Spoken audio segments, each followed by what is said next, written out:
नमस्कार, आप देख रहे हैं क्राइम तक। मैं हूं अश्विनी सिंह। आपकी स्क्रीन पर एक तस्वीर चल रही होगी। ये तस्वीर है एक शायरा की। इसकी उम्र है 25 साल, लेकिन इसके साथ एक बंद कमरे में कुछ ऐसा होता है जिसकी बात से पूरे इलाके में हड़कंप मच गया। दरअसल बात है 6 फरवरी की शाम की, यानी तकरीबन रात की ही बात बताई जा रही है। जिस वक्त मंगलवार को 6 बजे के तकरीबन मकान मालिक उनके घर पर जाता है, जहां पर साक्षी दास रहा करती थी। अंदर से दरवाज़ा लॉक होता है, कोई भी अंदर से रिस्पांस नहीं आता। जो मकान मालिक है वो देखने की कोशिश करता है कि आखिर कौन है, अंदर से क्यों आवाज़ नहीं आ रही, जिसके बाद वो सूचना पुलिस को दे देता है। ये खबर है मंगलवार यानी 6 फरवरी की रात की बताई जा रही है, जब साक्षी दास अपने कमरे में अंदर कैद थी, लेकिन वो दरवाज़ा नहीं खोल रही थी। जिसके बाद उस कमरे का रहस्य जो सामने आया, उसे सुनकर आपके भी पैरों तले से ज़मीन खिसक जाएगी। दरअसल उस कमरे में जब पुलिस पहुंचती है तो ऐसा भयावह मंजर होता है जिसे देखकर पुलिस के भी हाथ पैर फूल जाते हैं कि आखिर एक 25 साल की लड़की के साथ ऐसी हरकत या ऐसी चीज़ें क्या हो गई जिसकी वजह से उसकी आज ये दशा देखने को मिली है। दरअसल पेशे से तो साक्षी जो है वो शायर थी, वो गज़ल गाया करती थी। वो कई ऐसे मंच पर जाती थी जहाँ पर वो अपने हुनर को दिखाती थी, लेकिन साक्षी जैसी दिखती थी वैसे बिल्कुल नहीं थी, क्योंकि वो अंदर से बहुत टूटी हुई एक लड़की थी जो अपने आप को संभाल रही थी। जैसे तैसे उसने अपने आप को इस लेवल तक लाया था जिसके बाद वो अपनी रोजी रोटी कमा रही थी। इसी बीच वो हालांकि वो रहने वाली तो यूपी के पीलीभीत की बताई जा रही है, लेकिन वो अपने काम काज के चलते वो बरेली में रहा करती थी, जिसके बाद वो मुरादाबाद के एक शायर के संपर्क में आ जाती है। साक्षी इस शायर के साथ कई जगह ऐसे मंच साझा की है, जिसमें इसने कई ऐसे कार्यक्रम में शामिल हुई है, जिसको इन दोनों ने एक प्लान के तहत इस सारे कार्यक्रम में शामिल होते हैं और उस आयोजन को पूरी करते हैं। लेकिन इसी दरमियान कुछ ऐसा होता है जिसके बाद साक्षी के जीवन में जो होता है वो ऊठा पटक शुरू हो जाता है, यानी उसके ज़िंदगी में ऐसी भूचाल आती है जिससे वो सोच भी नहीं सकती। अब इस बात को आगे बढ़ाएं इसके पहले आपको ले चलते हैं साल 2016-17 की बात है, जब आखिर साक्षी के साथ ऐसा क्या हुआ था, उसकी ज़िंदगी में ऐसे क्या थे राज जो वो खुद को अपने आप को कैद करके रखती थी, किसी के सामने वो खुलती नहीं थी। और साक्षी ने जाते जाते कुछ ऐसे वर्ड्स लिखे हैं जिसे सुनकर आप भी सोच नहीं सकते कि आखिर एक 25 साल की लड़की के अंदर ये सब कुछ था जो वो चाह के भी किसी को नहीं बताती और अंदर ही अंदर घुटन में ऐसे कदम उठा लेती है। जाते जाते साक्षी ने क्या लिखा, हूबहू आपको पढ़ के दिखाते हैं। अब मैं जीना नहीं चाहती, रोना भी नहीं चाहती। इस जिंदगी ने बहुत दर्द दिया है, मुझे रोना नहीं आता। ऐसा जी करता है कि मैं दिन भर रो, लेकिन फिर भी आंसू नहीं निकलते। मेरी जिंदगी तबाह हो गई है। मैं अपना दुख और जिंदगी के बारे में किसी को नहीं बता सकती। ये सारे दर्द, ये सारी तकलीफें मैं खुद झेल रही हूँ। ये बातें बरेली की शायरा ने की थी, यानी वो एक पेशे से शायर थी। जिस शायर ने लोगों की भावनाओं को समझा, उनकी चीज़ें समझी, जिसके बाद वो अपना कार्यक्रम आयोजित करते थे।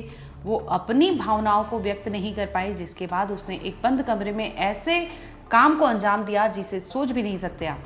दरअसल साक्षी की शादी साल 2016-17 की बात है, जब साक्षी की शादी राहुल नाम के लड़के से हो जाती है। राहुल पीलीभीत का ही रहने वाला होता है। शुरुआत में तो कुछ महीने इनके रिलेशन ठीक रहते हैं, लेकिन इसके बाद से ही इन दोनों में ऐसी चीज़ें होती है जिसके बाद वाद विवाद बढ़ने लगता है। वाद विवाद इस कदर बढ़ जाता है कि बात तलाक तक जा पहुंचती है। शादी के 1 साल बाद ही साक्षी ने राहुल से तलाक ले लिया, जिसके बाद वो अपनी ज़िंदगी अकेले जी रही थी। इसी दरमियान वो अपने घर वापस आ जाती है पीलीभीत, जहाँ पर उसके पापा और उसके परिवार में सारे लोग रहा करते थे। लेकिन साक्षी वहाँ पर ये नहीं चाहती थी कि वो अपना बोझ किसी और पर बने, जिसकी वजह से वो एक डॉक्टर के यहाँ बतौर काम करने लगी थी। इसी दरमियान उसका शौक़ उसे पता चलता है कि मैं कुछ अच्छा कर सकती हूँ, जिसकी वजह से वो एक मुरादाबाद के शायर के संपर्क में आ जाती है, जिसके बाद वो तरह तरह के कार्यक्रम में जाती है और वहाँ पे पूरे शो को होस्ट करते थे ये लोग। तो इसी बीच वो मुरादाबाद का जो शायर था वो साक्षी से नज़दीक आ जाता है। इन दोनों में अफेयर की भी बात सामने आई है। बताया जा रहा है कि साक्षी उस लड़के के साथ अफेयर में थी और वो लड़का पहले से शादीशुदा था। उसके 3 बच्चे थे, लेकिन बावजूद उसने ये सारी चीज़ें छिपाई और साक्षी के साथ वो अफेयर कर लेता है। धीरे धीरे साक्षी को इस बात की भनक लग जाती है कि वो जिस शायर को डेट कर रही है, जिस शायर के साथ वो आगे रिश्ते बना रही है, वो शायर पहले से शादीशुदा है। ये सुनकर वो दूरियां बढ़ाने लगती है, लेकिन वो शायर सुनता नहीं है। बात आगे तक बढ़ जाती है, जिसके बाद वो लगातार साक्षी पर दबाव डालता है कि मैं तुमसे शादी करना चाहता हूँ और मैं शादी करूँगा। जिसके बाद साक्षी एक बार अपनी बहन से ये बात खुलकर करती है कि मेरे पीछे एक लड़का पड़ा है जो शादीशुदा है, 3 बच्चों का बाप है, और वो लगातार मुझ पर दबाव डाल रहा है कि शादी कर लो। हालांकि मैं शादी नहीं करना चाहती, मुझे चीज़ें नहीं पता थी, हमारे बीच कुछ रिश्ते बन गए थे, लेकिन मैं इससे निकल आई हूँ। लेकिन वो लड़का नहीं मान रहा, वो लगातार मुझ पर दबाव डाल रहा है। इसी बीच साल 2023 नवंबर की बात है, जब साक्षी ने अपने पिता को खो दिया। बता दें कि 4 बहन और 1 भाई में साक्षी सबसे बड़ी लड़की थी, और जैसे इनके पिता गुजर जाते हैं, इसके बाद से मानो इनके परिवार पर कहर टूट पड़ता है और साक्षी भी अब डिप्रेशन से गुजरने लगती है।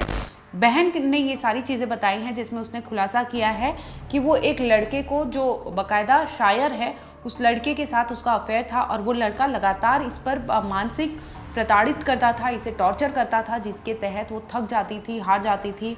और उसने कई बार इस सब चीज़ों का जिक्र अपनी बहन से भी किया था कि ये लड़का मुझ पर दबाव डाल रहा है शादी का, और मैं नहीं करना चाहती शादी, लेकिन लड़का मानने को तैयार नहीं था। इसी बीच साक्षी के जो भाई बहन है, उन्होंने कहा कि हम लोग कभी पुलिस थाने आने की नौबत नहीं आई थी। जिसके बाद हमें खबर मिलती है कि उनकी बहन ने बरेली के एक कमरे में खुद की ज़िंदगी को ख़त्म कर लिया है। इसके साथ ही उसने 2 पेज के ऐसे नोट लिखे हैं, जिसमें उसने अपनी ज़िंदगी के तमाम ऐसी दुखों का, ऐसे चीज़ों का जिक्र किया है, जिसे सुनकर पुलिस भी अवाक रह गई कि आखिर एक 25 साल की लड़की के साथ इतना सब कुछ होता रहा, लेकिन वो अकेले जूझती रही। इतना तक कि वो जाते जाते उस खत में ये लिख के गई है कि मुझे रोने का भी समय नहीं मिल पाता, रोने के लिए भी जगह नहीं मिल पाती, जिससे मैं किसी को साझा कर पाऊँ कि मुझे दुख है, मुझे तकलीफ़ है, लेकिन सुनना कोई नहीं चाहता और सुनने वाला नहीं है। मैं लगातार टॉर्चर सहन कर रही हूँ, और वो टॉर्चर करने वाला कोई और नहीं, मुरादाबाद का वो लड़का था, जो पहले से शादीशुदा था और 3 बच्चों का बाप था। लेकिन बावजूद इसके वो लगातार साक्षी पर दबाव डालता था कि शादी कर ले, जिसके बाद उसे अपनी ज़िंदगी छोटी लगने लगती है और वो थक हार कर अपनी ही ज़िंदगी को ख़त्म कर लेती है और उस बंद कमरे में 2 पेज का नोट छोड़ जाती है। जिसके बाद पुलिस को खबर मिलती है कि उस कमरे से कोई आवाज़ नहीं आ रही। पुलिस जब मौका वारदात पर पहुंचती है तो देखती है कि वहाँ पर साक्षी की लाश पड़ी होती है, और साक्षी की लाश के साथ साथ एक नोट होता है जिसमें सारी चीज़ें लिखी होती है कि आखिर एक 25 साल की लड़की इस तरह बेबस हो जाती है, इस तरह बेचैन हो जाती है कि वो अपनी ज़िंदगी ख़त्म कर लेती है, और बंद कमरे के साथ ही वो राज भी छोड़ जाती है जो वो किसी और को बताना नहीं चाहती थी। उसने कोशिश की थी अपने बहन से ये चीज़ें शेयर करने की, लेकिन फिर भी वो डिप्रेशन की इस कदर से हावी हो गया था उस पर कि वो अपनी ज़िंदगी को ख़त्म करना बेहतर समझा। उसने जीना, लेकिन उसे गवारा नहीं था कि उसे जीना नहीं है, जिसकी वजह से उसने अपनी ज़िंदगी ले ली।